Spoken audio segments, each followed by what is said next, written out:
You've got to be bold in life. You've got to take life on.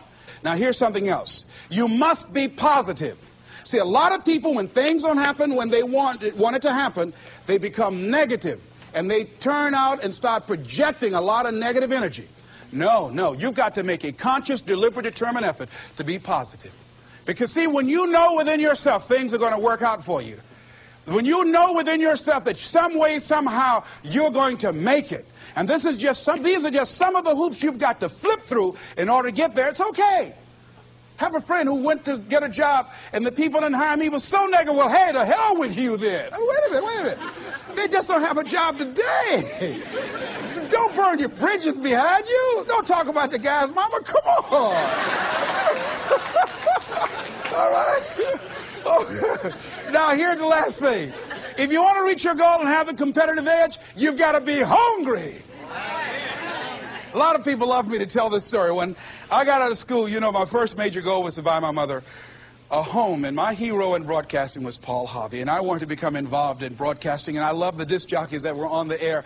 And I wanted to become a disc jockey. And Mr. Washington said something to me that I'll never forget, who was my mentor in high school. Repeat this. Whitney Young is this quote: "It's better to be prepared, for an opportunity, and not have one, than to have an opportunity and not be prepared." See, so I started working to develop my communication skills and expand my vocabulary. I started visualizing myself being a disc jockey. I saw myself on the air having a talk show and playing records and people listening to me. That was my vision. That was my dream. I held that in mind constantly. And I would practice all the time. Practice makes what? Absolutely not. Just dislodge that from your mind. Practice only makes improvement. Perfection doesn't exist. They need to take it out of the dictionary. It doesn't exist. Practice only makes improvement. You can always better your best. You have not done your best work yet. As long as you're here, you have a chance to transcend yourself. So don't believe in perfection. It doesn't exist. It only makes improvement. So I would practice every day. And finally, I went over to this radio station, asked a guy for a job named Mr. Burawn, and I said, "How you doing, sir? I'd like to get a job." I was working on Miami Beach at the Fontainebleau Hotel at the time. The Jackie Gleason and the June Taylor dances were famous. And my favorite program on television, most people would not remember, John Beresford Tipton. "Hi, my name is Michael Anthony. I have a check for $1 million. How many of you remember that program, all right? The Millionaire. That was my favorite program on television, So this is my fantasy, And every time we would drive from Miami Beach, I would fantasize, oh, that's the house. When I get my million, I'm going to buy my mother that home over there. So that's my fantasy. So I went up to Mr. Butterball, and he said, "Do you have any radio experience?" I said, "No, sir." "You have any background in journalism?" I said, "No, sir." I said, "But I can never get experience if you don't give me the opportunity. I've been practicing a lot, sir." He said, "I'm sorry, we don't have any job for you." I said, "Thank you, sir." He didn't know my reasons for being there. My reason, I wanted to use radio as a means to earn the money to buy my mother a home.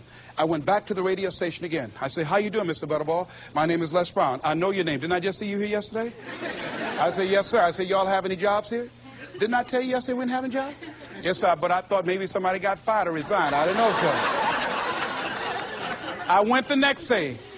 "How you doing, Mr. Butterball?" He said, "Yes." And I just didn't take it personal. "How you doing, sir? Y'all have any jobs here?" "Didn't I just tell you yesterday and the day before we didn't have any work?" "Well, I thought maybe somebody died, sir. I didn't know. I went the next day, showed up like nothing was wrong, like I saw him for the first time. "How you doing, Mr. Butterball? Y'all having here?" He said, "Boy, make yourself useful. Go get me some food." I said, "Yes, sir." See, many times when you want more, you've got to be willing to pay your dues. So I became their errand boy. I would get their lunch and their dinner and all kind of food for them. After a while, I would take the food to them in the control room, and I would not leave until they would ask me to. And I'd watch them working the controls, and I'd memorize their hand movements. And pretty soon, they would trust me with their cars to go pick up entertainers that came into town. Entertainers like Sam Cooke, Donna Ross and the Supremes, the Four Tops and the Temptations. I would drive them all over Miami Beach in the disc jockeys' cars. I didn't have any driver's license, but I was driving like I had some.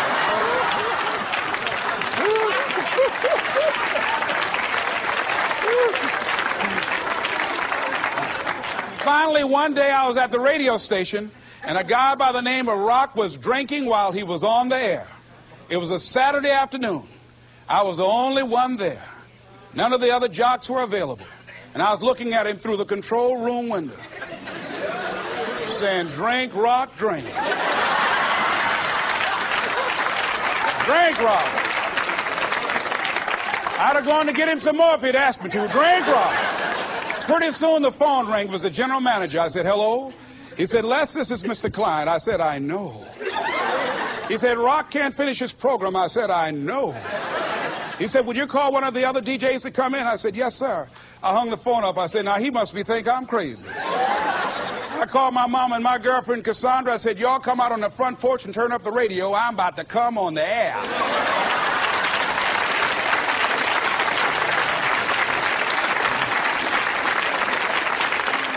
I waited for about 20 minutes and I called him back. I said, Mr. Klein, I can't find nobody.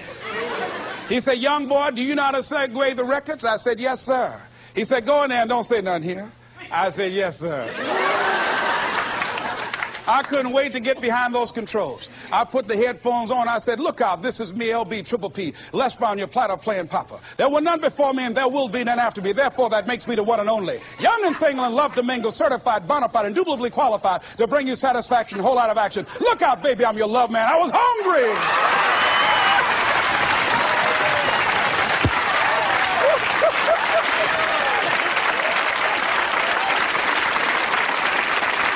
You feel better when you are able to have charge of your destiny, doesn't it? Gives you a good feel. Gives you choices.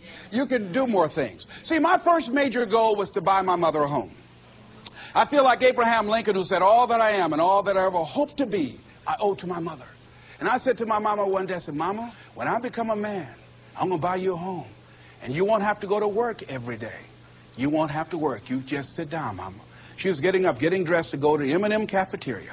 And I was just following her around. I said, watch, Mama. One day you won't have to leave here to go to work no more. It's raining outside. You won't have to go to work in the rain. You just do what you want to do. Like stay home and fix me sweet potato pie. My mama fixed the kind of sweet potato pie you can't eat with your shoes on. You have to take your shoes off so you can wiggle your toes, all right? But that was my dream. That was my passion. I saw that, and that drove me. That was my reason for being. So one of the things, in order to make this your decade, in order to reach your goals, you've got to find some reasons that make you strong, some reasons that will make you hang in there when times get rough, because they're going to get rough.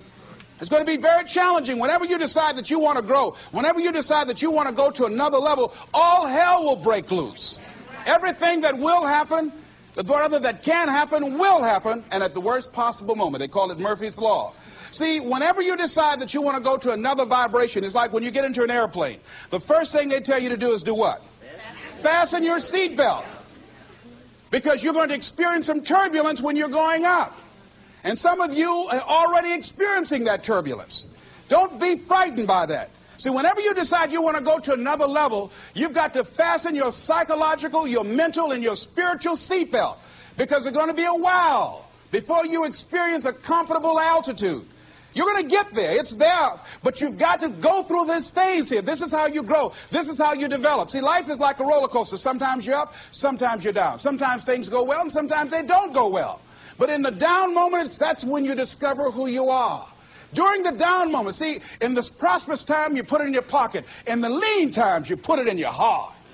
And that's when you discover who you are.